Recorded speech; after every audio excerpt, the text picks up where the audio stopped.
Hey everybody, Kris Amerikos here, and welcome to another video. This video is going to be all about small talk.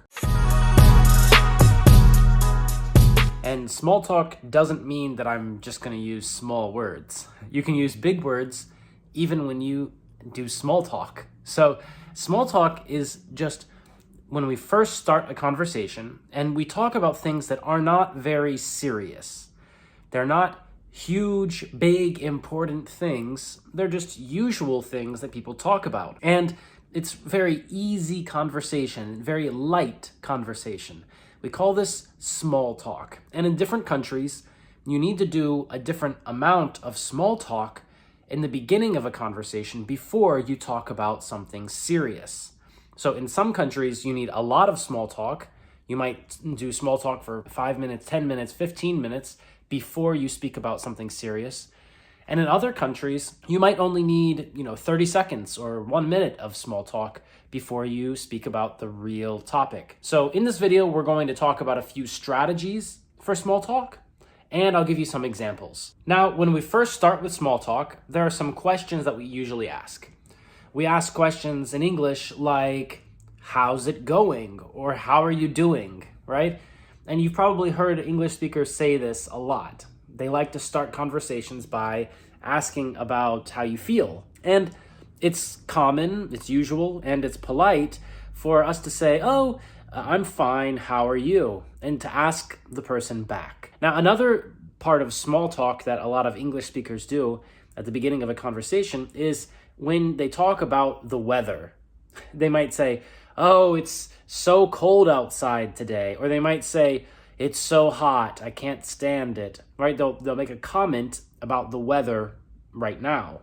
And they might even ask you how you feel about the weather. Another common starting point for small talk is when we ask about current events or things that have happened recently in your life. So someone might say, what have you been up to recently? Or what have you been doing recently? Or they might say, what's new with you? What's new in your life? And these are big questions that you could probably answer them for a long time, right? You could go on, and you could say lots of things about what's new in your life and what you've been doing. And typically we answer it in a short way, though. Even though it's a big, serious question, we don't think that it's so serious, right? We don't tell them everything that's happening in our whole life. Many English speakers will answer this question by saying, not much. This phrase, not much. When someone asks, what's new with you? English speakers will say, not much. And this just means that they don't have a lot to say. There aren't a lot of new things that have happened recently, and maybe they just think that it's small talk. So it's very common for people to just say, nothing much, not much, but there isn't a lot of information to share right now. It's interesting because it's not always true, right? A lot of times English speakers will say that there's nothing new, and it's just because they know that it's small talk, and they know that they just need to move to the next step in the conversation. But also, someone might say, not much, what about you? What's new with you? And maybe they think that because you ask this question that you have something to share. And if you do have something that you want to share, then it's a good time to do that. But typically, we see these kinds of topics at the beginning of a conversation used as small talk. So it's not the main subject of our meeting or of our talk, our conversation. It's just things to get warmed up. And that's really what small talk is doing. Small talk is just warming everybody up to the conversation so that we are ready to go when it comes time to discuss the main topic. Okay, now let's talk about some strategies for doing small talk, for communicating at the beginning of a conversation with someone who maybe we don't know so well, or maybe even someone who we do know very well. So one small talk strategy that you should remember is to ask open-ended questions. I see a lot of my students who join our English Everyday speaking program. They have trouble making small talk because they only ask yes or no questions. We can call these closed questions, right? Because they have a limited number of answers. And when you limit the answers that a person can give you, well, then they're only going to answer within those limits. But If you ask open-ended questions, then a person has a lot more options of what they can say when they answer you.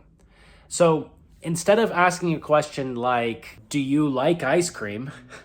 Maybe an interesting question to ask in the beginning of a conversation. Maybe if you're at an ice cream store, you ask this question, right? But if, as an example, if you ask the question, do you like ice cream? Then there's really only a few answers, right? Yes and no. Those are the main answers that someone will give. But if you ask the question, what kind of ice cream do you like? Then there's lots of possibilities. There's so many different types. So this is the difference between a closed question, a yes or no question, and an open question, or we might call it an open-ended question. So when we ask someone in small talk, what's new? Then there's a lot of options that they have. But if we ask them, did you see this movie? Did you watch this film? Then they can only say yes or no. And the small talk will be finished.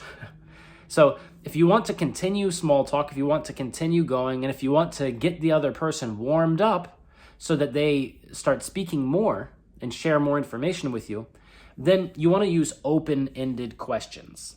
So you could say, which films have you watched recently? This is an open-ended question. But if we say, have you watched any films recently? Then this is closed, right? Because it's only yes or no.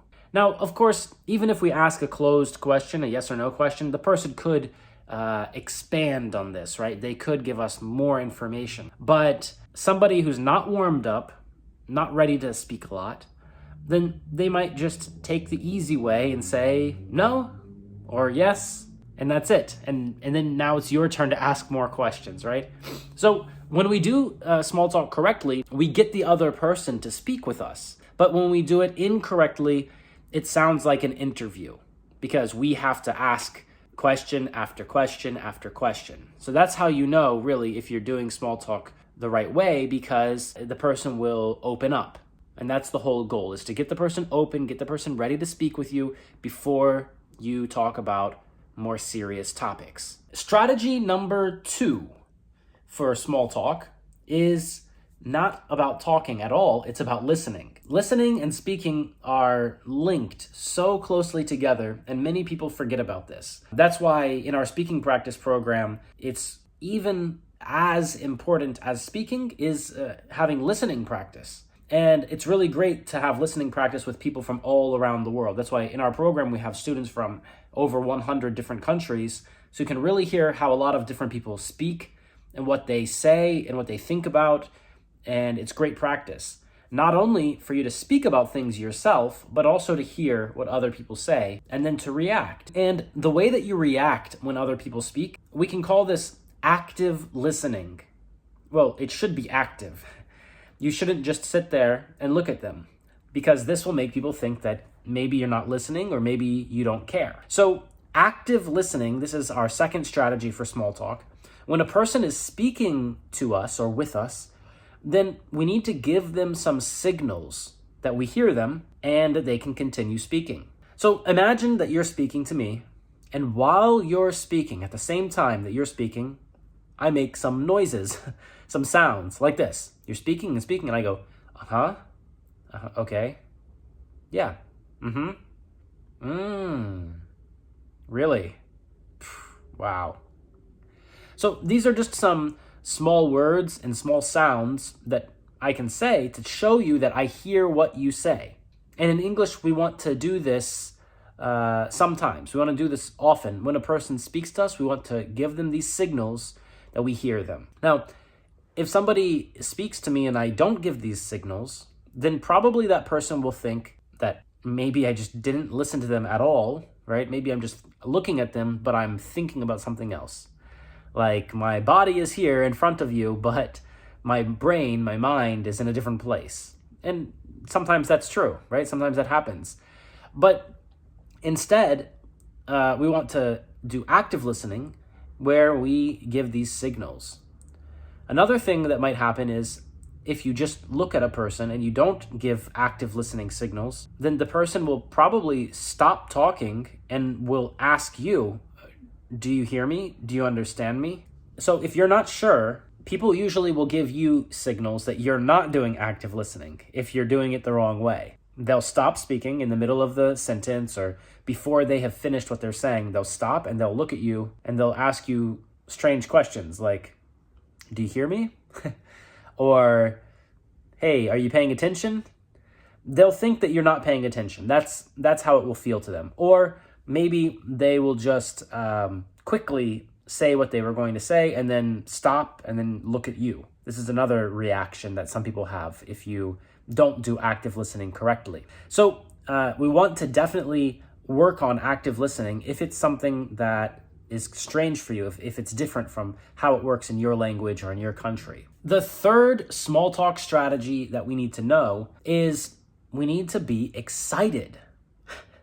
And this might sound a little strange because it means that we need to show some positive emotions, even in the situation when we might not really feel so positive. So we need to show some kind of excitement that we're listening and we want the person to continue. So let's go back to my example of active listening. If a person is speaking with me and I say, wow, that's so cool. Great. Oh, wow. If I say things like this, then it tells you that I'm actually interested in what you're saying. What you're saying is interesting to me. I have reactions, the reactions of a person who is interested. And because I'm interested, you can continue. Now, if I do it differently, if a person speaks to me and I say, no, stop, right? If I say these things, if I give a negative reaction, then the person will think that I want them to stop talking. They'll think maybe I think that they're stupid. Maybe I think that what they're saying is not worth my time to listen to them. Maybe I think that I'm better than them, so it's not worth them explaining something to me, right? So we want to show some level of excitement, enthusiasm, being interested and excited about what's happening, and being positive. So this is connected to active listening, and people can also see that when we ask questions back. So really, small talk is all about the correct mix of active listening and open-ended questions. And the purpose of small talk is to be an introduction to more serious topics later. So there's not a specific amount of time that we have to use small talk. And like I said, in different places, it will definitely work differently. But as a rule, in English, when you're communicating in English, we should use some small talk at the beginning of a conversation, especially when we first meet someone, not only the first time that we meet them, but when we first see a person, even if they're our old friend. So that's it for this video. Thanks a lot. I hope that these strategies for small talk help you understand how to communicate with English speakers and people from other countries. If you're interested in joining our speaking program, you can click on the link below this video somewhere. And I'll see you there because we have 24 lessons every day. So anytime that you want to practice speaking, you can come over and join a lesson. Have a great morning, afternoon, evening, or night, wherever you are, and I will see you in the next video. Bye.